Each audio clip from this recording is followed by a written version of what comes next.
नमस्कार प्रेक्षकांनो, या मालिकेच्या आजच्या जबरदस्त भागामध्ये आपलं स्वागत आहे. आणि त्यामध्ये आता स्वानंदी आणि समर त्यांच्या लग्नाच्या वेळेस त्यांचे रिलेशन्स कसे होते आणि कोणकोणत्या गमती गोष्टी झाल्या.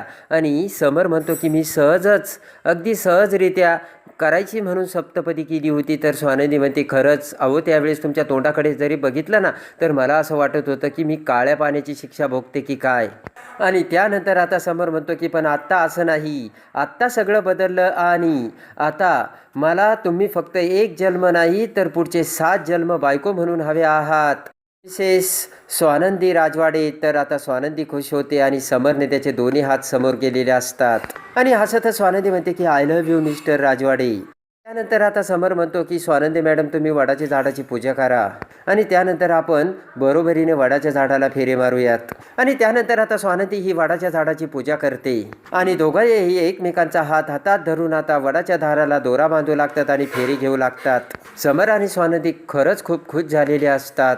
आणि इकडे आता सुस्मिता ही खोट्या सहीची प्रॅक्टिस करत असताना रागाने अंशुमन तिथे येतो आणि सुस्मिताच्या हातातील तो नोटपॅड आपल्या हातात घेत म्हणतो काही गरज नाही आहे सही करायची, तुला ती सही अजिबात जमणार नाही. तर पळतच सुस्मिता येते आणि म्हणते जमेल ना मला. आणि दोघांचीही भांडणं चालू होतात आणि जोराने अंशुमन सुस्मिताला ढकलून देतो तर सुस्मिता खाली पडते. आणि त्याच वेळेस मल्लिका पळत पळत इथे येते आणि लगेच आता मल्लिका म्हणते की अगं डॉल काय झालं. तर सुस्मिता म्हणते की अंशने ढकललं. आणि लगेच आता मल्लिका ही सुस्मिताला उठून कॉटवर बसवते. आणि इकडे आता मल्लिका ही आता सुस्मिताला कॉटवर बसवते आणि म्हणते की जरा लागलं नाही ना आणि त्रास होत नाही ना बाळा. रागाने मल्लिका आता अंशुमनकडे येते. तर अंशुमन म्हणतो की इतके दिवस झाले या सहीची प्रॅक्टिस करते पण हिला सही जमत नाही, मग जबाबदारी घ्यायची कशाला अंगावरती. तर आता मल्लिका म्हणते की अंशुमन अरे या गोष्टीला वेळ लागतो, तुला वेळ वगैरे काही भान आहे की नाही. आणि मल्लिका म्हणते की तुझं या इम्पल्सिव्ह वागण्यामुळे तू नेहमी तोंडावर पडतोस. आणि आता मल्लिका सुस्मिताला म्हणते की बघितलं ना मी आता त्याला किती बोलले आणि डार्लिंग हे कुणाला सांगायचं नाही बरं का. आणि मल्लिका म्हणते की तुझ्या स्वानंदी ताईला तर अजिबात सांगायचं नाही, तुझी स्वानंदी ताई कशी आहे माहिती आहे ना तुला. आणि मल्लिका म्हणते की बघितलं ना तुझी स्वानंदी ताई तुझ्यासोबत कशी वागते. अंशुमन तुझ्यावरती चिडतो पण तो तुझ्यावरती प्रेम देखील करतो बरोबर ना. तर सुस्मिता मान हलवते. आणि आता मल्लिका म्हणते की जर स्वानंदीने तुला विचारलं तर तू काय सांगशील. तर लगेच आता सुस्मिता म्हणते काय सांगू. मल्लिका म्हणते की बाथरूममध्ये पाय घसरून पडले असं सांग. आणि इकडे आता मल्लिका म्हणते की तू माझ्या बेडरूममध्ये जा, तुला हवी ती साडी घे आणि मस्तपैकी तू तयार हो सुस्मिता आणि हवा तेवढा आराम कर आणि हवं तेवढे नट. आणि सुस्मिताला आता लालच देऊन आता मल्लिका ही सुस्मिताला तिच्या बेडरूममध्ये पाठवते. तर सुस्मिता आता लंगडत मल्लिकाच्या बेडरूममध्ये जाते. आता रागाने मल्लिका अंशुमनला म्हणते की अंशुमन अरे उद्या वटपौर्णिमा आहे तुला माहिती आहे का. आणि जर सुस्मिताने स्वानंदीला हे सगळं सांगितलं तर स्वानंदी समरला सांगेन आणि समरला जर कळलं तर तुझं काय होईल ना अंशुमन, याचा तू विचार कर. इकडे आता समर आणि स्वानंदी दोघेही त्या वडाच्या झाडाच्या ओट्यावर बसतात. तर समर एकटक नजरेने स्वानंदीकडे बघतो. हसतच खाली मान घालत स्वानंदी म्हणते की राजवाडे तुम्ही असं काय एकटक बघताय आणि मला खूप कसं तरी होतंय. तेव्हा आता समर म्हणतो की हाय. आणि समर म्हणतो की मला ना तुमच्याकडे तुम्ही हसल्या ना तर तुम्ही खूप सुंदर दिसता आणि माझं हार्ट ब्रेक होतं. आणि लाजून चूर झालेली स्वानंदी समरकडे बघते. तर समर म्हणतो काय. हसतच स्वानंदी म्हणते कुठे काय. तर समर म्हणतो मग अशा नजरेने असं काय बघताय तुम्ही माझ्याकडे. आणि त्यानंतर आता स्वानंदी समरला म्हणते की मागाशी तुम्ही माझ्याविषयी काय म्हणाले ते म्हणा ना. तर समर म्हणतो बायको. स्वानंदी आता 3-4 वेळा समरला बायको म्हणायला लावते. आणि लगेच आता समर म्हणतो माझी बायको ना खूप भारी आहे बरं. आता स्वानंदी ही लाजून चूर होते. समर म्हणतो की माझी बायको ना लाजोळ आहे आणि समजदार पण आहे पण तिच्या हाताला ना खूप सुंदर अशी चव आहे. आणि आता समर म्हणतो की गुलाबजाम तर असे बनवते ना विचारायलाच नको, असं वाटतं गुलाबजाम बरोबर बोटंसुद्धा खावीत. आणि सुग्रण आहे माझी बायको. अशा शब्दात आता समर हा स्वानंदीची तारीफ करतो. आणि हसतच लाजून चूर होत स्वानंदी म्हणते की तुम्ही मला पहिल्यांदा बायको म्हणालात ना मला खूप बरं वाटलं आणि खूप चांगलं वाटलं. आणि तुम्ही मला असं म्हणावं यासाठी मी खूप दिवस वाट बघितली असे स्वानंदी समरला बोलते आणि लाजून चूर होते. आणि इकडे आता आजी थोडी शुद्धीवर येते आणि खुर्चीवर येऊन बसते. तर आजी म्हणते की अजूनही डोकं थोडंसं जडजड वाटतंय. तर तेवढ्यात नटून थटून नऊवारी साडी घालून इकडे आता सुस्मिता ही वडाची झाडाची पूजा करायला आजीसमोर येते आणि ते ताट घेऊन आजीकडे बघत म्हणते ग्रॅनीमा मी कशी दिसते. तर आजी आता सुस्मिताकडे बघते आणि म्हणते की अगदी छोटी स्वानंदी दिसते. सुस्मिता म्हणते की हे काय. मी किती सुंदर दिसते ओरिजिनल आणि तुम्ही लगेच ताईचं नाव घेतलं. आणि एवढ्यात आता लंगडत लंगडत सुस्मिता ही आजीजवळ येते तर आजी म्हणते की अगं तुला असं काय झालं लंगडायलास, सकाळी तर एकदम बरी होती आणि व्यवस्थित होती. आणि लगेच सुस्मिता सांगायला लागताच पाठीमागून मल्लिका तिथे येते आणि सुस्मिताच्या खांद्यावर हात ठेवत म्हणते की तिनं बाथरूममध्ये पाय घसरून पडली बरोबर ना शूश. तर सुस्मिता मान हलवते आणि आता आजी म्हणते की अगं पण तू वडाची पूजा कशी करणार. तर तेवढ्यात आजी म्हणते की हे बघ तू एक काम कर ना, वडाची फांदी घरीच घेऊन ये आणि घरीच पूजा कर. तेवढ्यात अंशुमन तिथे येतो आणि म्हणतो की काही गरज नाही आजी, आमची पहिली वटपौर्णिमा आहे आणि पाहिजे तर ओट्यावर मी तिला उचलून घेईल. ती आमची वटपौर्णिमा धूमधडाक्यात झालीच पाहिजे. आणि आता आजी म्हणते की तिला गाडीमध्ये व्यवस्थित घेऊन जाय. अंशुमन म्हणतो की गाडीमध्ये कशाला, तिला उचलूनच घेऊन जातो. आणि मल्लिकाला बाजूला सारून अंशुमन आता इकडे सुस्मिताला उचलून घेत त्यांच्यासमोरून निघून जातो. तर खुश होऊन सुस्मिता दोघींनाही बाय करून तेथून जाते.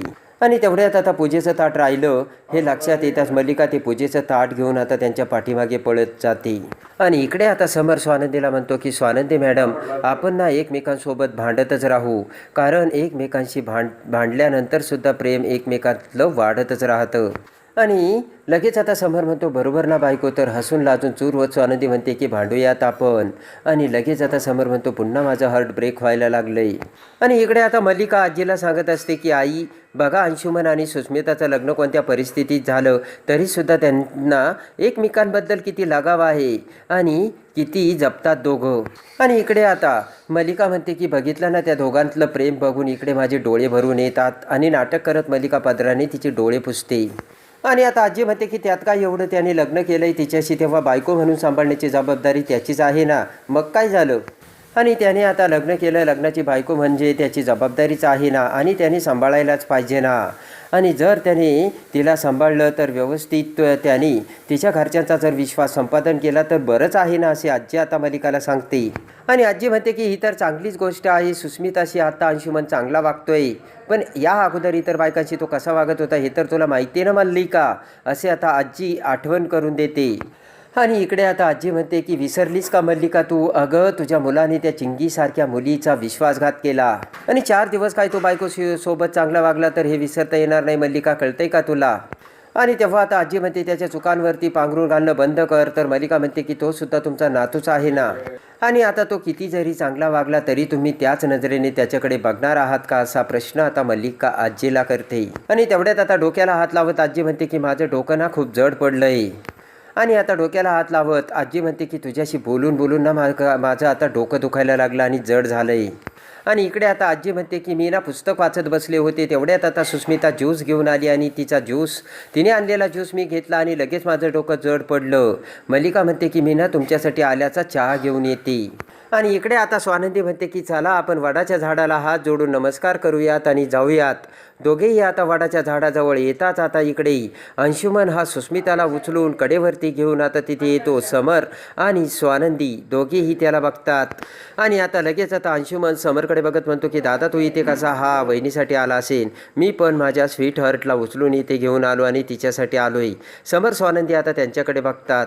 आणि लगेच आता अंशुमन म्हणतो आम्ही पूजा करून घेतो. आणि अंशुमन आता उचलून घेतलेल्या सुस्मिताला वडाच्या झाडाच्या ओट्यावर ठेवतो. तर सुस्मिता आता नारळ ठेवून पूजा करू लागते, तर अंशुमन तिचा सेल्फी काढू लागतो. आणि आता तो सगळा प्रकार स्वानंदी आणि समर बघत असतात. आणि आता पूजा करून झाल्यानंतर सुस्मिता आता वडाच्या झाडाला दोरा बांधू लागते, पण त्याच वेळेस फेऱ्या मारत असताना सुस्मिता लंगडत चालू लागते. तर ते सगळं बघून स्वानंदी म्हणते सुस्मिता अगं तुझ्या पायाला का झालंय आणि लंगडत का चालते. आणि अंशुमन आता सुस्मिताकडे बघतो, तर सुस्मिता म्हणते काही नाही, पायाला थोडं लागलंय माझ्या. तेव्हा आता सुस्मिताकडे बघत स्वानंदी म्हणते की पाय मुरगळला आहे का तुझा. आता सुस्मिता ही अंशुमनकडे बघते. सुस्मिता म्हणते खरंच काही नाही झालं, मी बाथरूममध्ये पडलंय म्हणून थोडंसं लागलंय. आणि रागाने आता स्वानंदी ही अंशुमनकडे बघते. तर अंशुमन म्हणतो की वहिनी माझ्याकडे अशी का बघतेस. तर आता स्वानंदी सुस्मिताला म्हणते अशी कशी पडली ग तू. आणि सुस्मिता म्हणते की अगं ताई, बाथरूममध्ये साबणाचं पाणी झालं होतं आणि मला ते काही कळलंच नाही म्हणून पाय घसरून पडले. आणि इकडे आता स्वानंदी म्हणते की अगं, तू मला किती प्रश्न विचारशील आणि मी पूजा करते ना, किती डिस्टर्ब करशील मला तू, आणि मला करू दे पूजा असे म्हणत आता सुस्मिता वडाच्या झाडाला लंगडत लंगडत फेऱ्या मारू लागते. सुस्मिताकडे आता बघून स्वानंदीला संशय येतो आणि तेवढ्यात आता 5 फेऱ्या होता क्षणी सुस्मिता म्हणते बस झालं, आता 5 फेऱ्या झाल्या, माझा पाय दुखायला लागला. तर अंशुमन म्हणतो असं कसं स्वीट, अगं 7 फेऱ्या मारायच्या असतात 7 जन्मासाठी. तर स्वानंदी म्हणते की बस झालं सुस्मिता, काही गरज नाही आहे, तुझा पाय दुखतोय ना. आणि आता लगेच आता अंशुमन म्हणतो मी आहे ना, मी तिच्या 7 फेऱ्या पूर्ण करतो. आणि पटकन आता वडाच्या झाडाच्या ओट्यावर चढत सुस्मिताला उचलून घेतो आणि अंशुमनकडे प्रेमाने बघत सुस्मिता म्हणते किती रोमॅन्टिक नवरा आहे माझा. आणि अंशुमन आता इकडे सुस्मिताला उचलून फेऱ्या पूर्ण करतो. आणि ते सगळं बघता क्षणी समर म्हणतो बघितलं का, अंशुमनला सुस्मिताची किती काळजी आहे. आणि हे सगळं बघता क्षणी याला सुधारायला थोडासा वाव असल्याचे समर आता स्वानंदीला बोलतो. आणि आता स्वानंदी म्हणते की हे खरं आहे की नाही याची थोडीशी आपण माहिती काढायला हवी. तर आता समर म्हणतो की त्यांना कळलं तर बरं होईल. आणि त्यांच्याकडे बघत आता समर म्हणतो करू द्यात त्यांना त्यांचा आता संसार. आणि त्यानंतर आता समर आणि स्वानंदी प्रेमाने घरी येतात. तर आजी आता त्यांच्याकडे बघत त्यांच्याकडे येते आणि म्हणते की थांबा थांबा, तुमच्या दोघांना कुणाची दृष्ट लागायला नको. तर समर स्वानंदी आजीच्या पाया पडतात.